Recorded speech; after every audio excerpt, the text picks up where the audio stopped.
there is it's got to be newer than 10 years. Okay? So we are really excited about this.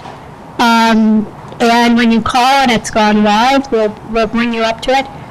But if you want this, if anybody wants to pick up this, then tells you everything about it. And I ran it by a couple of new guys that are talking today, and I thought it was good enough. Thank you, Margo. Appreciate it. Thank you so much. Let me introduce you to one of our insurance partners. I think Tiffany and Phil are here somewhere in the house with Triton. Probably right in front of my face. There she is. Tiffany, thank you for your support. Hey guys, is this on? Okay. Yeah. So I represent Triton Insurance. I'm Mike, who's not with me today. Between the two of us, we have about 30 years in insurance. And prior to that, we actually used to work in the mortgage industry. So between our prior mortgage and insurance, we have a very, very well-rounded establishment of the entire process when it comes to buying a house. So we understand what truly goes into that. And we are here to help you with all of your deals. I mean, if there's a funky product or a funky house out there that you guys are trying to sell, high value, we have every single company in the state. We actually just got appointed with a Geico, which is pretty amazing because they typically don't go out to admitted companies. Normally they're captive. So we just got our Geico commercial and for personal lines. So we're very excited this week. And this is Phil over here, Phil Gabelay. Phil is a newest member of Triton. So we're very excited to have him on board. And then I'm going to pass this off to Don. Thank you so much. Thank you, Tiffany. You dropped something right behind you. Oh, look at you. You're just a walking promotion. There's business cards flying around. That's great. That is planned. That is genius. All right. As I said earlier, we have people representing different industries because we want to make sure we have the best partners available for all of our agent community. I know you might have seen the guy walking around with the crazy red jacket. We call him Frank the Bank, or if you know him really well, we call him something else. But Frank Cotto, you're welcome to come on up and say a quick hello. What's up, big boy? That's right. Don't call me something else. All right. Welcome, everybody. Great to see everybody here. Real producers, absolutely love it. Exciting stuff right now. I want you to pull out your phones really quick and Google 30-year fixed mortgage rate. Just Google 30-year fixed mortgage rate. Click on the AI answer, which is always wrong half the time. But click on that AI answer. It says, like, what are today's rates? Right? I want somebody to yell out, what's the 30-year fixed VA or FHA rate on Google right now? I know what it is, but I want you to tell me. Somebody. We'll give you time to work the Google machine. 5.25. No, liar! Oh, Keegan, I love you. What is it? Somebody, come on. 6.58, 6.87, 7.01. This is what they're showing on Google right now. The rate sheet on Lincoln Lending Group's webpage today says 5.75. How is that possible? Because we are a wholesale lender. If your clients are watching the news, if they're going to Google and they're seeing rates in the high 6s and low 7s, no shit, they don't want to buy. Right? It's because they don't know the truth. You need to work with a wholesale lender. Even if it's not Lincoln Lending Group, wholesale lenders have the ability to get the lowest rates in the industry. Now, they're not going to pay nothing to get 5.75. All right, you're going to pay 1.5%, something like that, depending on your credit score. But the key that I'm doing this, the reason I made you do that just now, is because this is what your consumers are looking at. This is what the TV is telling your consumers, and this is what the Google machine is telling them. We are the only people that can change that. We have to tell them the truth. That's why I share these rates in writing on the website. Conventional rates, 6.25%. VA, 5.75%. Jumbo, 6.125%. We can change the market together, but we have to educate our clients. So share out the rates, tell them they're better than what the Google machine tells you, and then maybe we can get this market rolling again. Anyway, I want everybody to scan this. That's on your table. This is our next Lunch and Learn. We've changed it up a little bit. A lot of people have asked about learning about construction financing, renovation loans, and vacant land financing. We're going to hit those topics really hard in this Lunch and Learn. Amongst all the other crazy products like the doctor loans, 100% for people who are not just doctor and 100% on every other product. Make sure you join us. This will sell out, and we'll have a couple awesome speakers besides myself. Hope to see you there. Go Real Producers. Woo! Frank the Bank. Thank you, sir. Absolutely. Okay, continuing on with our partner series, we have from Homestretch, Bakari and Jen. Either one of you can come on up. Bakari and Jen are both here. And Homestretch is another one of these service providers that helps you get your property ready for sale. Awesome. Thank you. Thank you very much, Don. All right, guys. Good morning, everyone. My name is Jakari, and I have my team member Jen, and I'm here with Homestretch. And like Don mentioned, we are here to help eliminate stress for you and your clients by offering those cosmetic refreshes to get that house ready to be sold on the market. How often do you walk into your client's home for the very first time and it's photo ready? Thank you. Love the last. Right, that's where we come in. There are flyers on your table with our phone number, our email as well. We will come in and help refresh that home to get it ready for those new buyers. Some of our services include clear outs, so we'll come in, clear out basement, attics, garages, you name it. In addition, we also offer painting that's interior and exterior. We paint cabinetry as well, so cabinets, baseboards, doors, all that good stuff. We also do LVP installation and carpet. In addition to that, we also do some curb appeal, so we'll do some landscape cleanup. We'll come in and just refresh the front of that home. Obviously, that's usually the very first listing, so we want to make sure that that's appealing to all of your potential buyers. And last but not least, we also offer home cleaning, so we'll come in and make sure that everything looks really clean and nice for your open house and for those new potential buyers. And I do know that today's theme is Rising Stars, so I'm super excited to be new to the market. We started this year. We've already connected with several agents and have completed several jobs as well. So again, super excited to connect with all of you. We'll be sticking around, so if you have any questions, please feel free to reach out. Thank you. Thank you, Jakari. Good job, man. Appreciate it. Appreciate your support. Is John in the house? Premier Movers? There he is. I didn't get to say hi before. We gotta make sure you have a good moving service up in here. Here we go, John. Thank you, Don. So I was on ChatGPT this morning, wanted to share a few stats. I do believe a lot of AI. I think the gentleman before said there were some non-facts, but so check these out. First of all, I've been in business, a business owner for 5 years now. I've learned so much. I actually learn a lot from these events, utilize them in my business. So I want to kind of share, what maybe you could learn from a moving company. But some stats we found. So it says ChatGPT, 87% of realtors quit within 5 years. So that is a very scary stat. But for contrast, about half, 50% of moving companies fail within 3 years. So we've got a really competitive market out here, right? Now, real estate, did you know only 25% of real estate leads are ever followed up more than one time? So that sounds like a lot of wasted leads. If we're not following up with leads more than one time at our company, we pride ourselves on the customer service and that sales process. Did you know 82% of real estate transactions come from referrals or repeat business? So 82% come from referrals or repeat business. So we're in a people business, right? We have to keep our connections, whether that's social media, email campaigns, but keep our connections with our people. So at Premier Movers, we really try to believe in out-caring our competitors. So that's our competitive edge, is that if somebody calls us, we're going to really make sure that they are taken care of and not just another number. So now 92% of buyers say they would choose a realtor that offers extra perks. So 92%. How do you guys provide extra perks to your customers? Could you do more? So we are offering a $100 gift card towards moving. So if anyone wants to check out our flyer, email me. We'll get you some $100 gift cards towards moving for your clients also. It's an affiliate program, so you'll get $60 for every referral that you do provide to us. So everyone, appreciate you. Rock on, Premier Movers for this. Rock on, baby, rock on. I love the idea of offering something tied in to differentiate yourself as an agent, and that moving service could be one of those offers. So thank you, John. Appreciate it. Big Carl, where you at, my man? Comfortable closings? Calvin brought the heat today and brought his top person and said, all right, Carl's going to handle business. Good morning.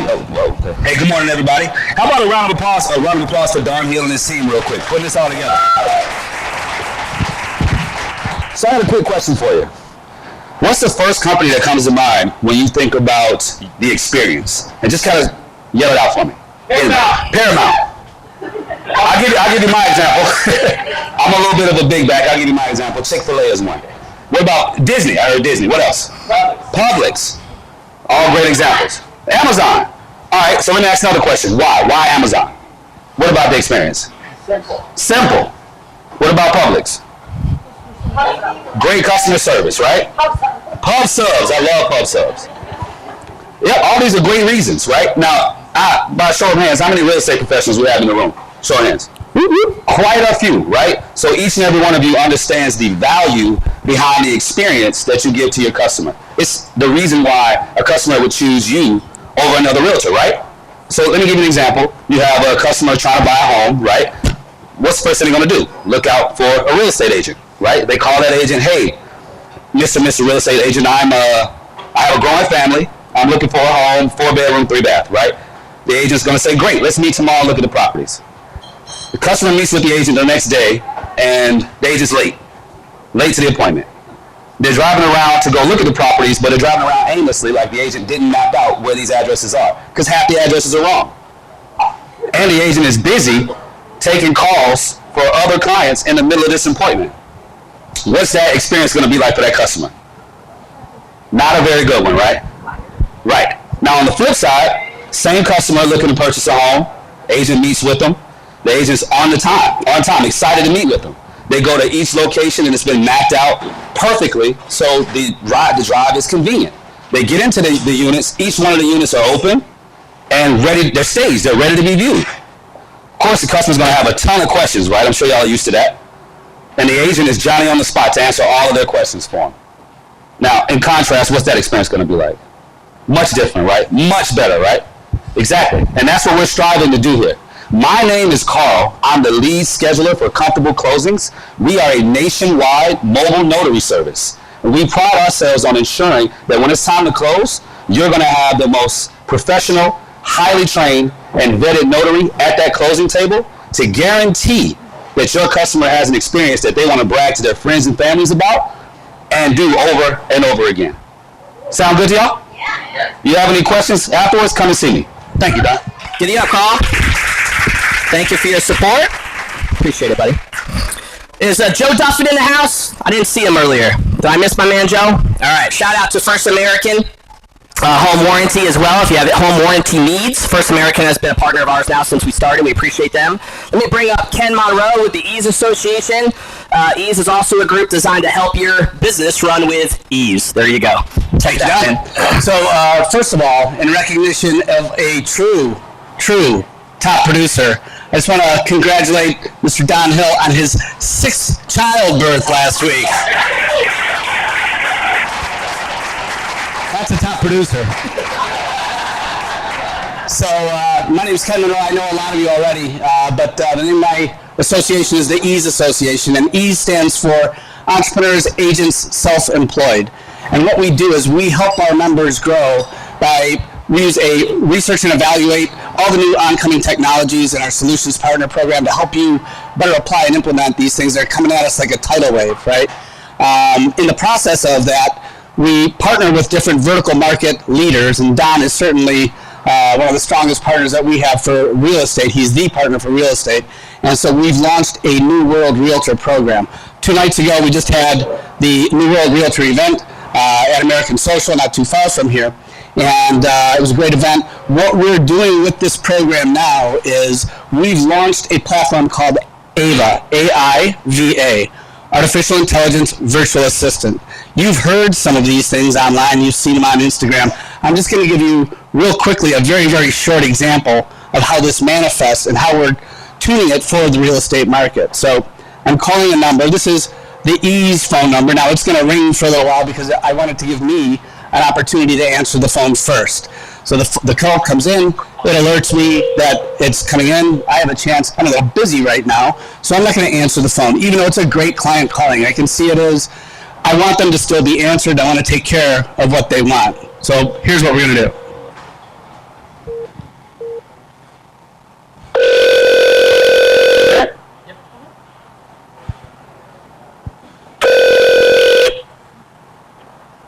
Hello, this is the Ease Association, and I am Ava, your AI virtual assistant. Are you calling to learn more about becoming an Ease member? I am. Great. Before we dive into the details, could you please share your name with me? Yeah, my name is Ken Monroe.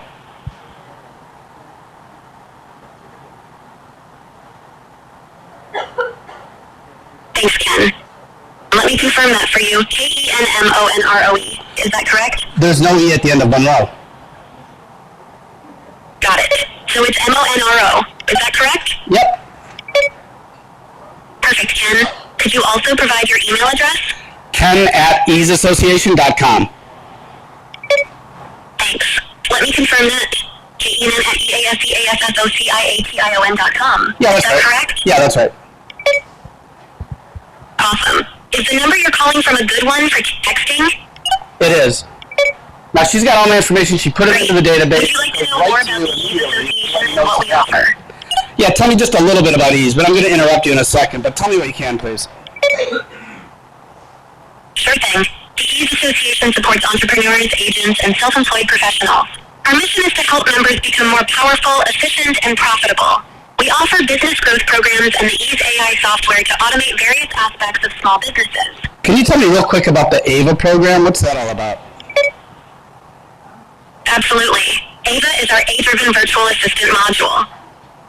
It helps manage communication, handle appointment scheduling, qualify leads, and provide customer support efficiently. Now, this is just it's like one having way a personal assistant to streamline your business tasks. Works on a web avatar. Would you like more details setting or up perhaps funnels, schedule an and overview websites, with a all team member? through prompts that we use. So I'll tell you what, let's do something different. I want to do a little demo here. I want you to act like you are my virtual assistant and I am a realtor. I own Ken Monroe Realty, and I want you to answer the phone as though you're my assistant, and I need you to qualify the people who are calling and find out whether they're buying, renting, or selling real estate. And if they're buying, I want you to walk them through typical realtor questions. When are they buying? Are they pre-qualified for financing? How big of a home? And what kind of a neighborhood they're looking for? Ready, go. That sounds like a fun exercise. Let's give it a try. Rings phone. Hello, you've reached Ken Monroe Realty. This is Ava, your virtual assistant. How can I assist you today? Are you looking to buy, rent, or sell real estate? Yeah, I'm looking to buy. Great. When are you planning to make your purchase? Probably in the next 120 days. Every one of these are getting recorded. Sounds like a solid plan. Have you been pre-qualified for financing yet? I am. I've been qualified for 1.5 million, but I'm looking for something in the 1 million range. That's fantastic. What size home are you considering, and what kind of neighborhood are you interested in? I'd like to get a gated community, something with a golf course. I want a pool in the back that's screened in. I'm going to cut off Ava. That sounds like a dream home. I'll make sure Ken gets all this info. Is there anything else you'd like to share about your preferences? So, everybody get it? So you immediately get a text, an email as the user that's using this, and it'll put you on a call with the person immediately if you want them to, okay? So what we're offering as a part of this is, anybody, if you want to write this number down, the number is 813-213-3599. And for a special program only for Don's people, we're going to do, for $50 a month, we'll set up an AVA call a receptionist for you. And for the first 5 people that do this and call that number, we're going to do it for free. So I'll repeat that number. It's 813-213-3599. Thanks. Thank you, Ken. Yep. Appreciate it. Actually, I'll take that one. Thank you, bro. Automation is definitely key to be able to create the lifestyle that you want as an agent or whatever your business model might be. Our last partner that I want to introduce you to, I always save you for last, Laura. I hope that's okay with you. You know, last but certainly not least. And that is none other than Lori LaCoppola with University Title. Love you. Thank you. Thanks. Hi, everyone. Yes, Lori LaCoppola, managing partner with University Title. I'm very excited to be here. See so many beautiful faces. So University Title, right? We're title. We're not sexy. We're not fun. We do title. But what is it that we do above and beyond, right? So my commitment to this company and to my agents is to make sure that you are getting the best service possible. Everybody wants to kind of talk about, client relationship, right? We want to take care of the client. Well, you're my client. So I'm going to do whatever I can to make sure that you're happy. I'm going to make sure that I do whatever I can to help you grow your business. We've got, we use Qualia. We have listing to leads. We do fun content days. We do fun boat days. If you have a buyer that's coming into town and you're like, oh, they've never been down the river or through downtown, give me a call. Lori, can you get the boat for an hour? Let's go give them a tour. So you want to go door knocking? I'll go door knocking with you. You need help with an open house, right? It's a partner. I'm not your vendor. I'm not somebody that is, just going to kind of say, hey, use me and then walk away. I want to be there for you to help you grow your business. That's what's important to me, and that's my commitment to you for 2025. So I'm going to stay through the end. Lori, university title, if you have any questions, I'm here to answer them, and I appreciate you. Thank you, Lori. Title might not be sexy, but you're bringing sexy back, Lori. All right, so to the title world, Okay, here we go. We're going to bring up our 4 panelists, and I'm going to do the intros really quick, and then we have a good time to be able to dive into all of our questions today. First person I want to bring on up is Mr. Carl Ahrens with Paramount Home Group. Carl. So again, our monthly topic here today is about rising stars, right? So Carl in his second full year in real estate, did over $12.5 million in volume last year with over 32 transactions. Still obviously has pending deals to come. One of the things that Carl and I have in common is we're very passionate about coaching youth sports. So I was cool to see that in your bio. I do the same with my boys, with our baseball teams.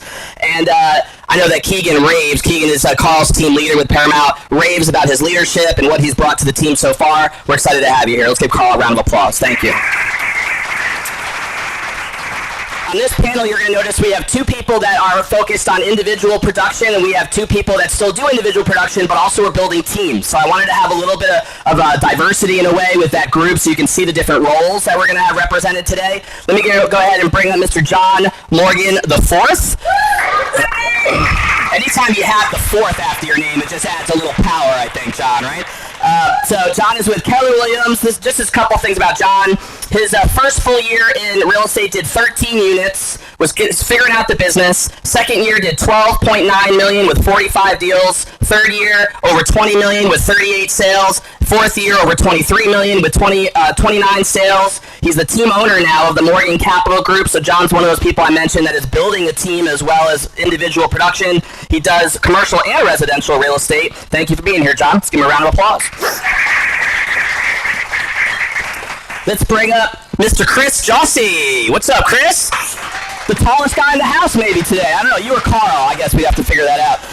Chris, also with Keller Williams as an individual producer here. I believe it was in your second year. No, maybe not second year. I forget it. Sixth year license in real estate. Last year then would have been 5th. Correct? If I'm doing the math right, that makes sense. Over 30 transactions, over 12 million in volume last year. I know Chris's team leader, Tony Baroni. Many of you might be familiar with the Tony Baroni team. Tony and I talked. Tony's in a monthly mastermind that we've been hosting, and I asked Tony if he had any advice on somebody on his team who he thought would be a great person for this panel. And the first person off the top of the head was Chris. You got to have Chris on the panel. He's been a leader within that team, obviously leading through self-production. He wrote down there's 2 rules he wants to live by early in life. If it's worth doing right, and if you're going to do it right the first time. So thank you for being here. Let's give Chris a round of applause. And our 4th panelist is Mr. Neil Boyd. Come on up, Neil. Neil is the co-team lead for the Ely Boyd Group. Got licensed back in 2018. He did over $10 million in his second year in real estate. Did $14 million in his third year in real estate. Over 38 homes, close to 40 transactions. Neil is one of those I mentioned that's also now building a team. So he's trained 2 brand new agents who had 0 volume under their name yet to obviously become producers and then start their own teams over the last year. His team did over 40 million last year with over 80 transactions. So those are your 4 panelists today. Let's give them a round of applause. All right. So what we're going to do is dive right in, and the first question we're going to spend some time on is telling us a little bit about the journey, specifically your first full year in real estate. Obviously, we're trying to flush out some ideas for people to help them become rising stars, or maybe there's people in this room who are running teams and want to help as many team members that they can become rising stars, right, in their organization. So if you think about the first year in the business for yourself, or maybe some things you've learned in helping your agents, what do you think are some of the key things that really need to be in place in that early time, that first full year when you're trying to get traction? You know, things are usually pretty hectic when people are trying to figure this business out for the first time. So what are some key principles that you think are important in that first year to get off to a fast start? We'll start with Neil. And by the way, as I go through some of these questions, if for any reason you feel like you don't have anything you want to add to that particular question, we have plenty of other ones to get to. So don't feel obligated that you have to ask or answer every single question. But Neil, we'll start with you. I'll have all of you share on this first one. Good morning, everyone. So first and foremost, as a new agent, you need to, whether you're on a team or you're a single agent with a new brokerage, you need to meet the top producers on your team and in your brokerage. Go pick their brain. Go offer to host open houses. Open houses is the quickest way to get business as a new agent looking to grow. Meet all the top agents. You'll find real estate is a R&D. It's a rip-off and duplicate business. It always will be. Whatever works for other agents is going to work for you. So find out what they're doing. There's no secret sauce. You just have to work. If you want to be a successful agent, you got to work. You got to be a student of the game right from day one, especially in your first year. Love it. Chris? So if you didn't know why you got into real estate, I think knowing your why is going to be key to your success because as Don was saying, many agents fail. They don't fail. They probably, a lot of them give up because they didn't put the effort into it. I've talked to people, I've heard people say, well, or asked why you get into real estate. Well, so I can have a flexible schedule. So I don't know if flexible schedule means that you take calls at 9 o'clock at night from somebody that's asking a question that could have been asked at, say, 12 o'clock in the middle of the day. But knowing your big why did you get into real estate? And I know Don asked us, why did you get into real estate? Well, the sole reason I got into real estate was because of Tony. He came to me one day after our networking meeting. He said, hey, I think you'd be a good fit for the team. We had lunch. He went from soup to nuts about what real estate was like, and I knew what it was like going into it. Had a conversation with my wife and decided that this was going to be my last career change. I will die as a real estate agent. But it took me almost 50 years, but I found my passion. And I found my why early on, so I latched on to it, and I haven't looked back from there. So that's my advice. And your background was in like pest management, wasn't it, prior to real estate? Yeah, pest sales and service and transportation prior to that. John? Yeah, so I believe that creating a schedule is really important. A lot of people get into real estate with like he said, they want a flexible schedule and they want freedom. And you can kind of have that, but it's important to have structure in your day. So if you're not scheduling every single one of your days and deciding what you're going to focus on every day, I think you're going to have it's going to be hard. You're going to find a lot of inconsistency in your business. So just stay consistent with your schedule. And, one day maybe you can have a little bit of freedom, but I believe at first you definitely need to be very, very structured and have a good plan. So.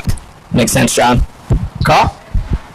For me, in first year, it's more soaking up all the knowledge that you can soak up, jumping on every shadowing opportunity that you can. Like we said down there, meeting with mentors, finding a team maybe if that works out for you, but getting with people who know more than you, picking their brain, and being able to leverage resources. That's the biggest thing you can do because what you don't know, somebody else may know.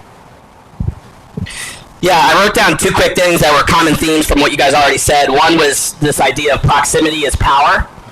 Who you choose to spend your time with and surround yourself with is really going to dictate a lot of how far you go, not only in real estate but in life. And so ultimately that's a principle that I try to guide myself by is who do I really want to invest, other than what Kun said with my wife and all my 6 kids. But proximity is power for sure. The other one I jotted down was time blocking. Such an important habit. I know John mentioned the importance of your schedule.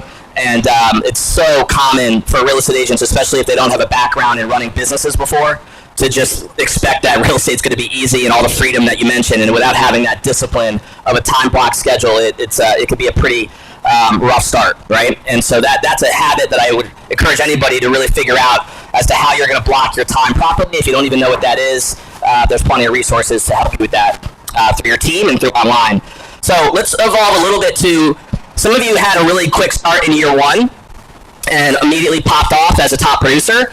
A couple of you, it took maybe the second year, right? That things really started clicking, and then you started getting those results from your top producing. So I'd like to just touch on the evolution a little bit from, say, year 1 to year 2. And this could be personal to your own experience, your own journey, or once again, if you want to use an example of somebody that you've worked with, that's fine as well. But talk a little bit about how your business evolved from year 1 to year 2, and if there was a key reason or anything that stands out to you as to what helped you make it click, right? What helped you get to that top year, whenever that first year for you was, that things really made sense. Why don't we start with Carl on this side? So for me, from year 1 to 2, I like to use a sports analogy as things are starting to move slower. Not the business, but you're starting to understand and grasp concepts. It's a lot clearer picture for you. Those long days, late nights are paying off for me. The decisions to not go hang out with friends and spend time working, making those sacrifices allowed me, if we're looking from a number standpoint, year one, just about 4.8 million in volume and 11 closed pending sales, to year two, 32 closed and pending, and over 12.6 in volume. So it's basically the grind, working nonstop and understanding that there's sacrifices that have to be made. Yeah, so when I first started, I didn't make any sales for about 7 months, and it was really tough. And I didn't really think about giving up, but I was like, maybe didn't have a choice because I was running out of money. And I worked very, very hard, and I just didn't really understand what it would take to finally start producing. And once I finally figured it out, my goal at that point was to just replicate that over and over again. And then at that point, it just comes down to scaling it. So do whatever I'm doing that works. Okay, I figured that out. Great. It took me a little while. And then now my goal is to scale it. And then that's where you can really increase your numbers. So whether scaling is, replicating yourself by maybe having a team, or maybe having more purchasing power to advertise more, or like buy leads and things like that. That's kind of, yeah. So for me, being part of a team, you kind of have that advantage of some of your lead sources coming from the team itself, but that doesn't guarantee your success. They could dump 1,000 leads in your lap, but if you do nothing with them, then you're going to fail. What kind of catapulted me from year 1 to 2, I think I did 16 my first year, and then around 30 or something my second year, and I've been in the 30 to 40 range since then, is realizing that I'd always approached this in sales, but it's not about me. And that's what I see in a lot of, I don't say a lot, but a good portion of agents. They make it about themselves. They don't make it about their clients. They don't show their clients that they care, that they're genuine. And for me, I'm not bragging about the number of reviews that I have, but the reviews that I've had people gracious enough to write for me, they speak to my level of care for them, and they see that as genuine. So for me, when somebody picks up the phone and they call me 3 years later and they're asking me a question, they might not want to buy or sell, but they're calling me because they trust me. And from that trust, that's how my business grows. I was telling somebody earlier, I have one client, they consider me family. They bought 3 houses with me so far, and there's more to come. So if you get your clients to understand that you really care about them, that this is a people business. This is about buying or selling real estate or investing. It's about people. And when you get that, you'll see your business change.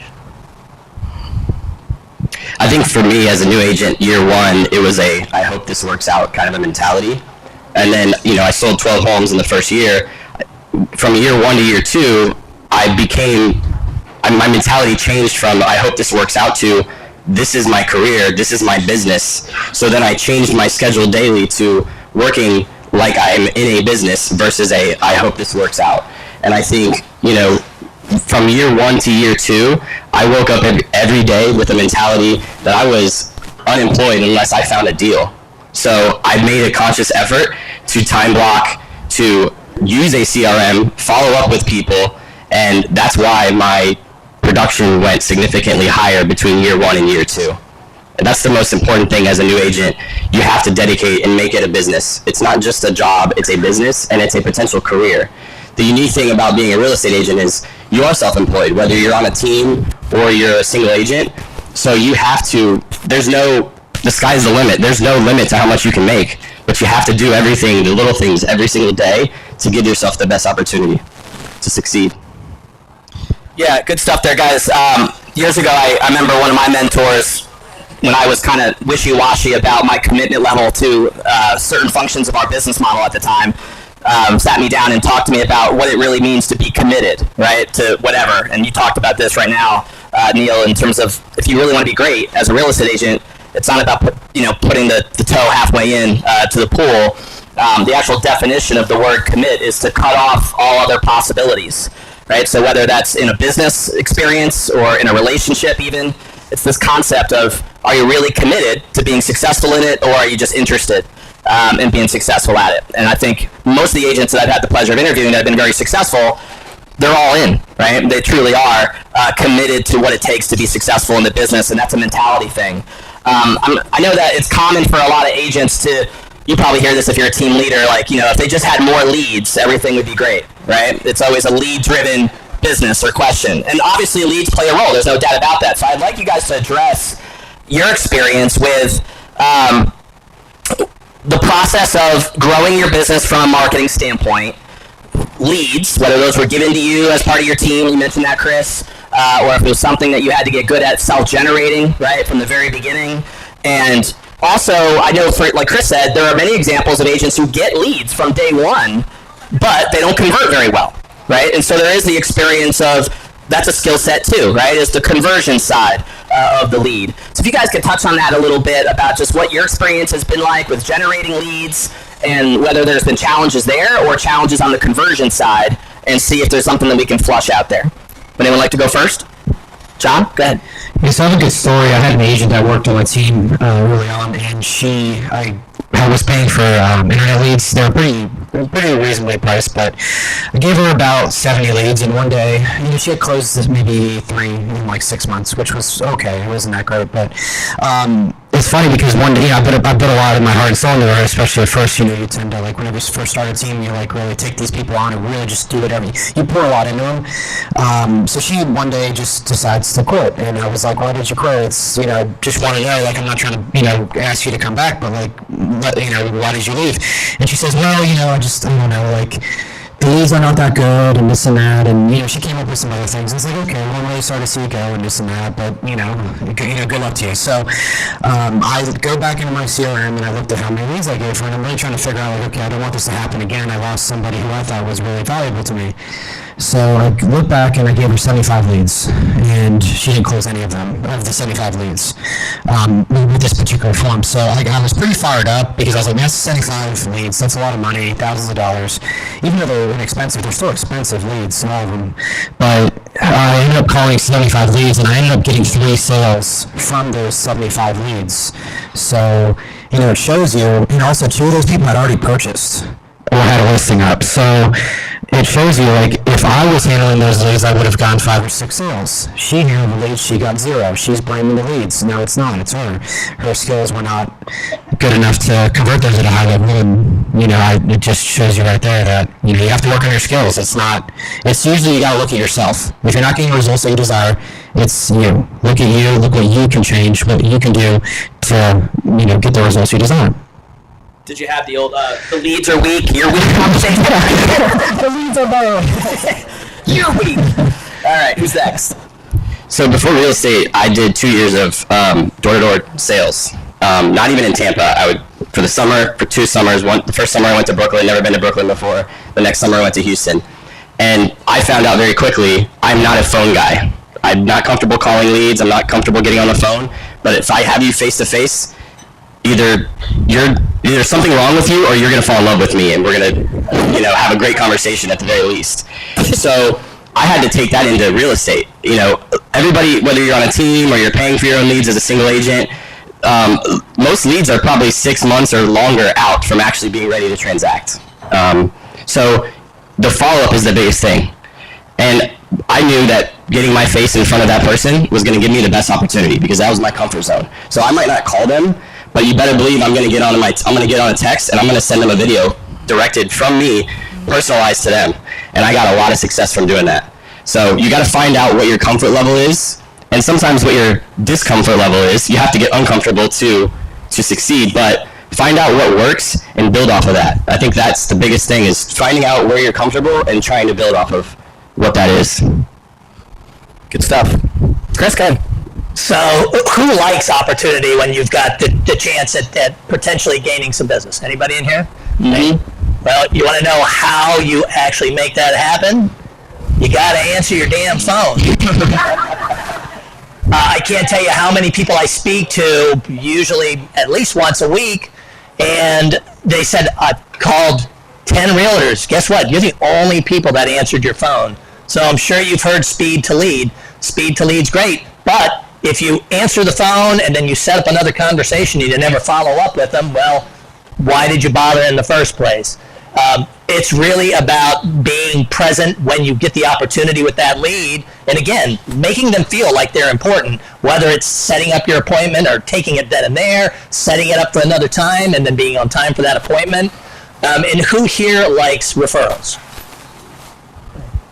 I guess most of you. Do you ask for referrals? Okay, make it a point to ask for referrals. We have our meetings every week, and we go through our numbers for the previous week. And one of the things I notice is that we have asking for referrals and asking for reviews, and oftentimes those numbers. And question: Are you getting reviews? No. Are you getting referrals? Well, if you're not asking for them, you're not going to get them. Ask. You'd be surprised at what people are willing to give you when you ask them for it. Great stuff. Okay, Carl. So one thing that for me as an agent, and we preach at Paramount, is being able to effectively move leads down the sales funnel. Okay, the lack of follow-up, like everyone's talking about, is as a newer agent, sometimes you're all over the place and you don't know how to manage that sales funnel and to move them down. So the biggest thing with it's not the lead, it's maybe look in the mirror and the person handling it and managing that sales funnel. Good stuff. Yeah, there's a whole conversation to be had about the importance of understanding the sales funnel, right? And realizing how to be able to move that lead through there. Most agents are just kind of fixated on wanting the hot lead when they're perfectly in the right moment and the right timing, but that's not 98% of the leads, right, that are going to be coming in, and having something to help you support that is really important. Next question is related to lessons that you feel like you've learned from some of the challenges that you've had to overcome, right? I feel like we tend to learn a lot through adversity, and ultimately, I've never met a successful agent who didn't have some element of adversity that they had to overcome, right? Whether that was personal or business nature, or whatever the case may be. So I'm curious what you think your biggest challenge was. Could be in your first year, could be since then.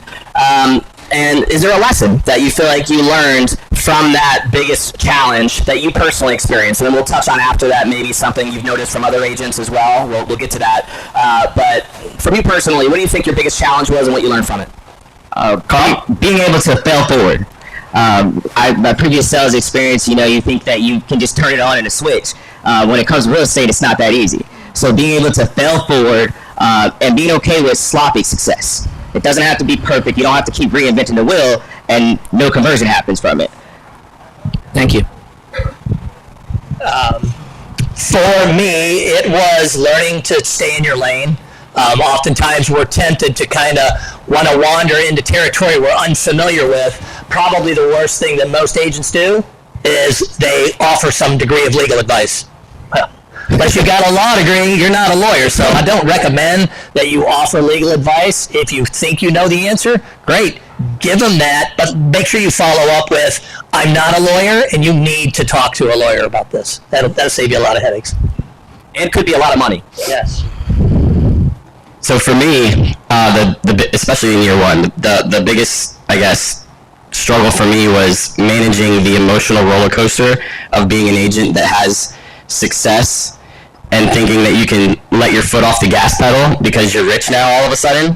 You're not, but is keeping never letting the highs get too high, never letting the lows get too low.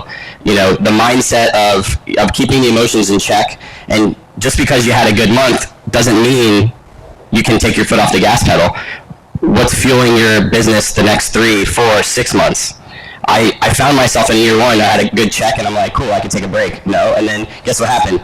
90 days later, I had no business going. So that was the biggest struggle for me in year one, and that was a big difference between making it a business versus I think I can do this, let's see how it goes. That's a great lesson. Oh, you got a round of applause on that one, Neil.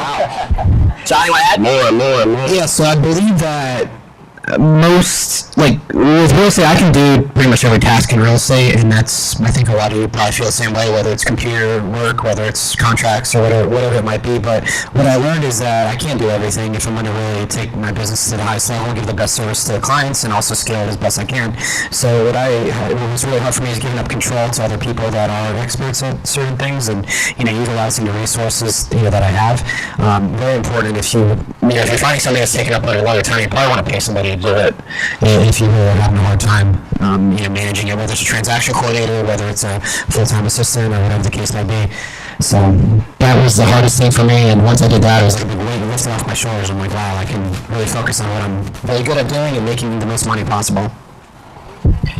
Yeah, great stuff there, guys. I think there's a huge difference between the agent who's running their business, you know, trying to grow it like a business, and you can't do that if other people aren't involved, right? Which is why we even have preferred partners in this room, exactly to help you build that business.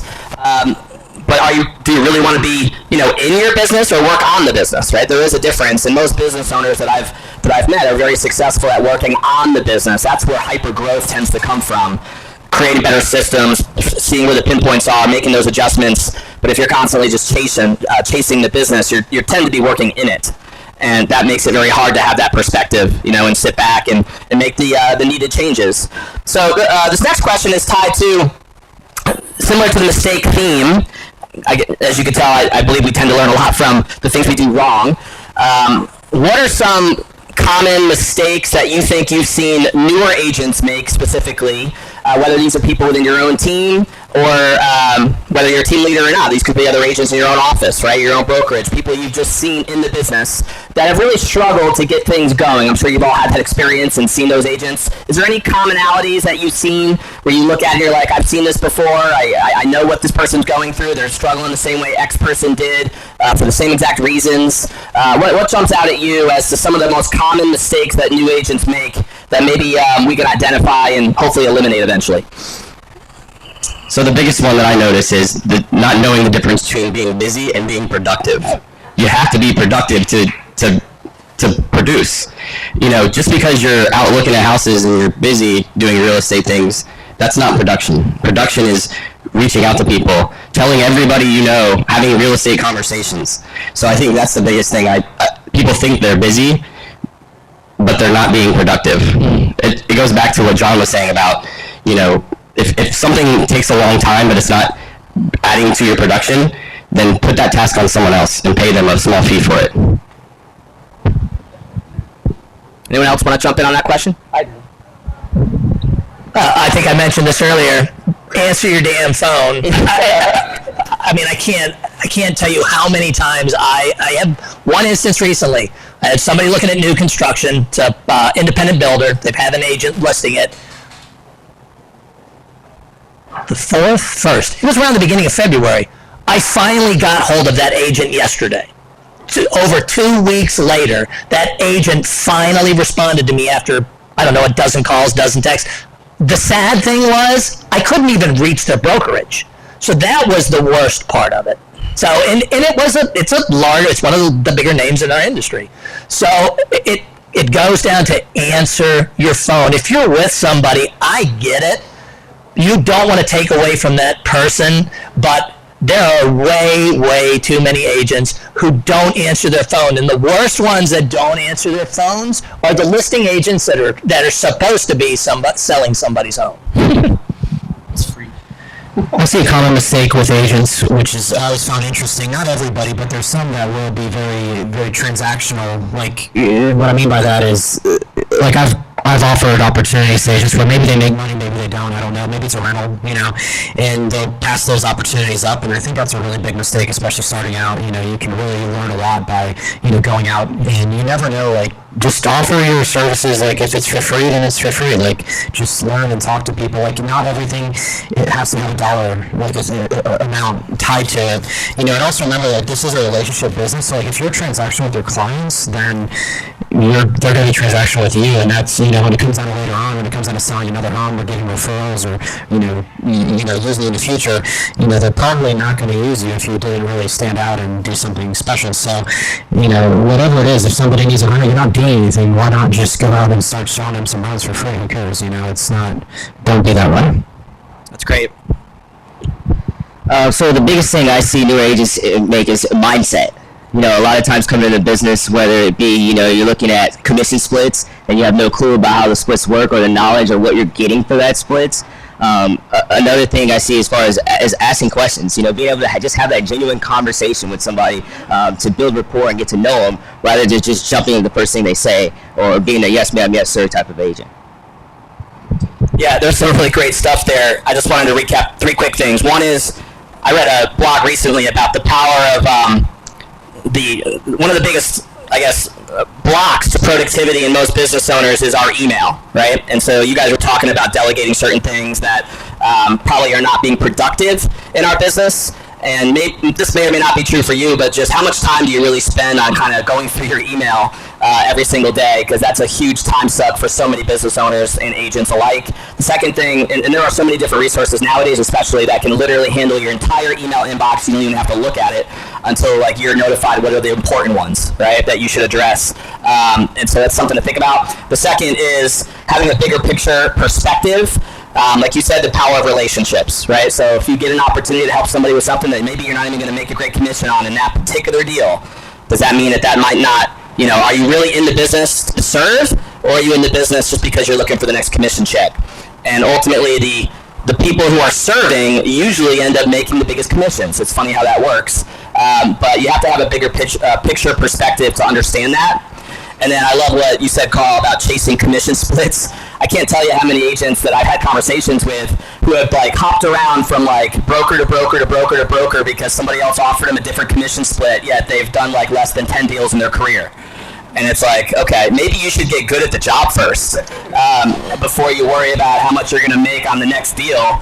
And then you can, there might be a time where it makes sense, right, to actually switch based on a better opportunity. But if you're still trying to figure out how to at least get 20 to 30 deals under your belt, commission splits should be the last thing that you're worried about, right?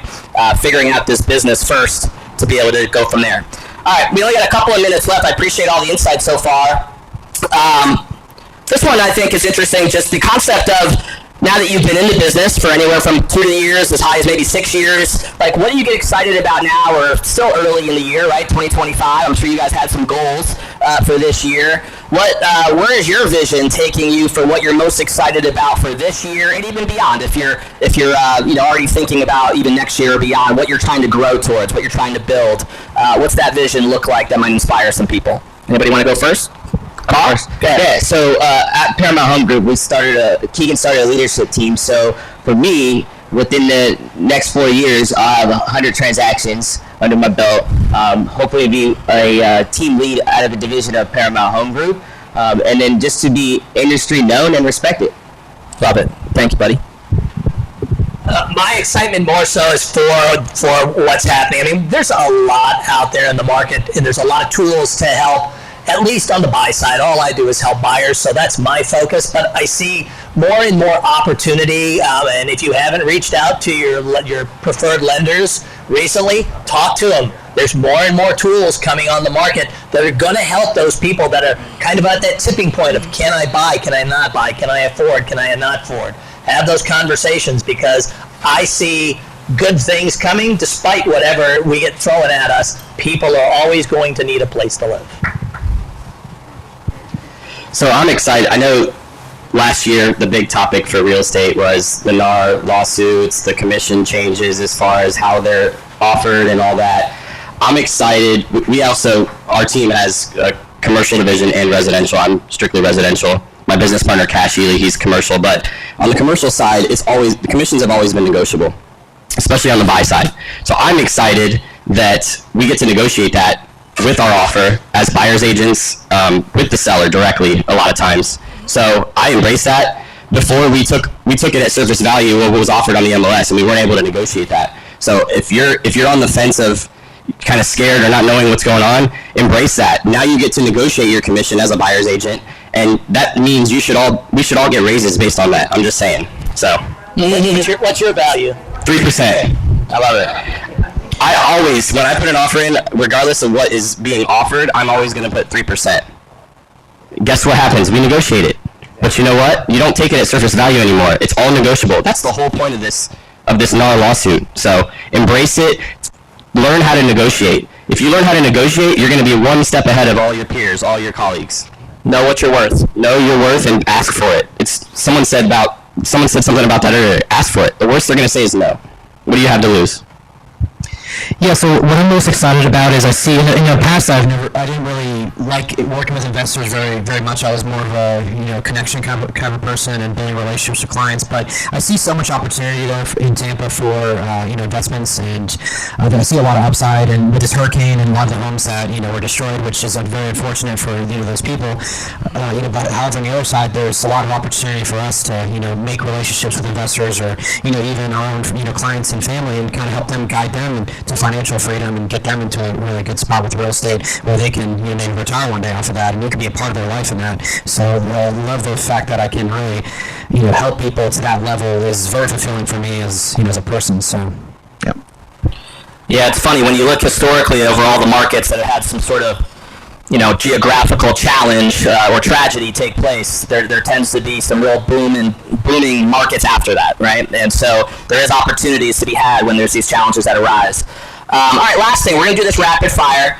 I'd like you to just think about, do you have a favorite, book, podcast, author, event maybe that you've ever attended that you felt like made a big impact on you professionally to help you grow your business? Just a quick rapid fire share and we'll wrap up. Anybody come to mind? John? Yeah, so when I first started, as I told you guys earlier, I wasn't making any money for like 6 or 7 months, and I was almost broke. I spent my last dollars on a training course with Keller Williams called Build, and that was transformational for me. It really changed my mindset, like he talked about, and some of these other things, like time block management, all the stuff that I'm talking about, I learned through there. And I was like, when you're broke, you make sure that you're listening to everything, you're writing down every single thing you could possibly, write down, and you're trying to get maximum value. And it's funny because right after that, my business blew up, and then my first year I did $3 million, and then my second year I did 46 transactions, I think. So it was very significant for me. So good stuff. Thanks for hold. Anybody else want to share? Brian Buffini, they have 100 Days of Greatness. If you're a newer agent, you're not at the production that you want to be. That taught me what production was and what I needed to do, the tasks I needed to do every day to actually produce. So that was a rude awakening for me. It really just changed my mindset of what I thought I was productive. I thought I was, doing the right things, but I wasn't even, it was probably a fifth of what I should be doing.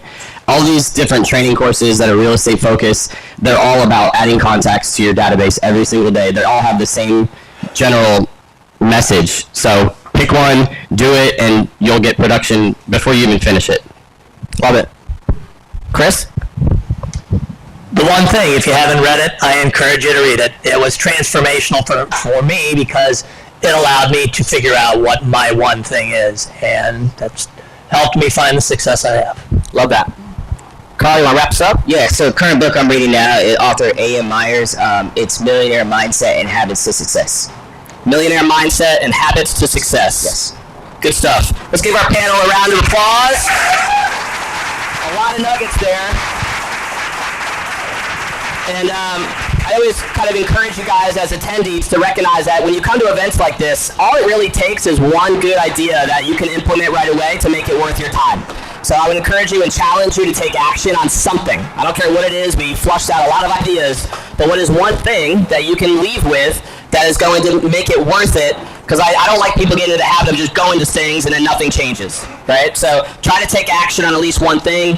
We have a little gift for you guys that were here today. One of our partners, Tim, over with Time for Wine, does these great closing gifts.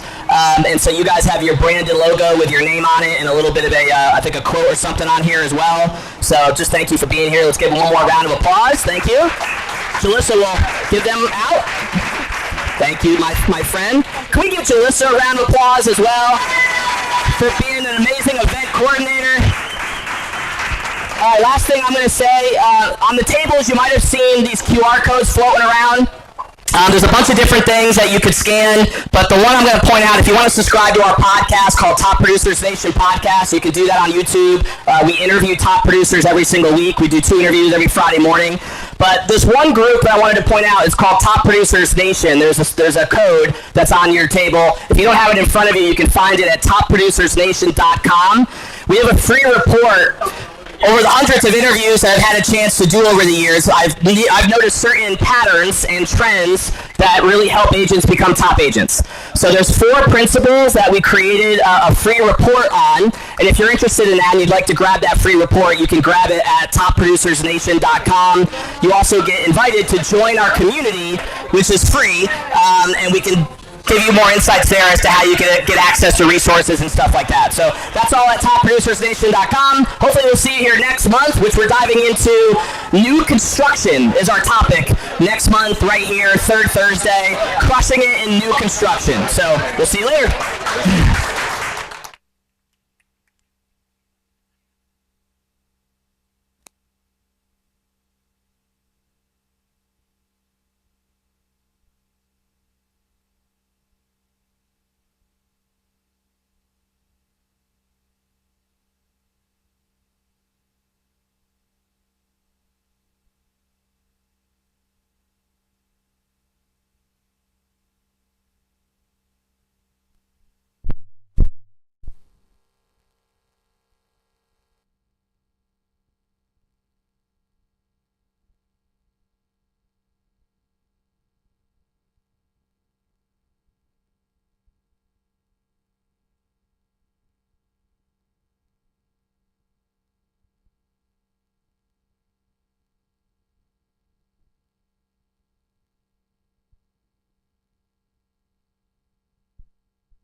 No, but like